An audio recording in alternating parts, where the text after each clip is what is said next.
नमस्कार दोस्तों, स्वागत है आपका आपके अपने चैनल फैक्ट गंगा पर। आज हम जानेंगे गांधी जी की मृत्यु के बारे में जानकारी। मोहनदास करमचंद गांधी जी की हत्या 30 जनवरी 1948 की शाम को नई दिल्ली स्थित बिड़ला भवन में गोली मारकर की गई थी। वे रोज शाम वहां प्रार्थना किया करते थे। 30 जनवरी 1948 की शाम जब वे संध्याकालीन प्रार्थना के लिए जा रहे थे, तभी नाथूराम गोडसे उनके पैर छूने का अभिनय करते हुए उनके सामने गए और उन पर बेरेटा पिस्तौल से 3 गोलियां दाग दी। उस समय गांधी जी अनुचरों से घिरे हुए थे। आइए जानते हैं उस दिन का क्या घटनाक्रम रहा। बिड़ला भवन में शाम 5 बजे हर रोज प्रार्थना होती थी, लेकिन गांधी जी सरदार पटेल जी के साथ मीटिंग में व्यस्त थे। तभी 5:15 बजे यानी कि 5:20 पर उन्हें याद आया कि प्रार्थना के लिए देर हो रही है।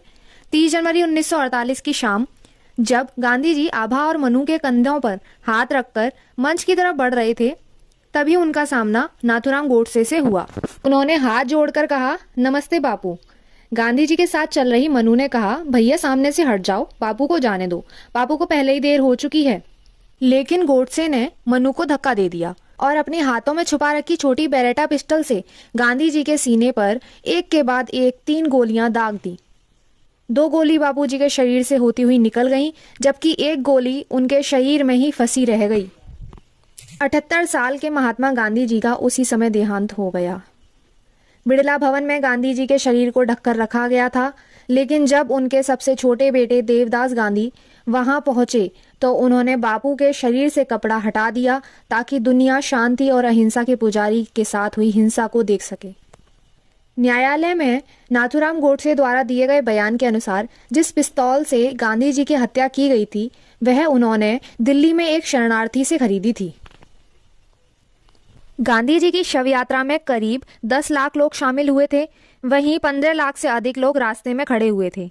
उनकी शव यात्रा 8 किलोमीटर लंबी चली थी। महात्मा गांधी जी की अस्थियां देश के अलग अलग हिस्सों में प्रवाहित हुई थीं। उनकी मृत्यु के 13 दिन के बाद अस्थियां विसर्जित की गई थीं। गांधी जी की अस्थियां देश के अलग अलग हिस्सों में कई पवित्र सरोवरों में विसर्जित की गई थीं। एक कलश को इलाहाबाद में स्थित गंगा नदी में प्रवाहित किया गया था। इसके अलावा ताप्ती नदी में भी अस्थियों को विसर्जित किया गया था। साल 2010 में महात्मा गांधी जी की 62वीं पुण्यतिथि के मौके पर उनकी अस्थियों को हिंद महासागर में विसर्जित किया गया था। हिंद महासागर दक्षिण अफ्रीका और भारत को जोड़ता है। दोस्तों, वीडियो देखने के लिए आपका बहुत बहुत धन्यवाद। अगर वीडियो आपको पसंद आए तो वीडियो को लाइक करें और शेयर करें और अपने सुझाव कमेंट बॉक्स में ज़रूर बताएं। इसी तरह की रोचक बातें जानने के लिए चैनल को सब्सक्राइब करें।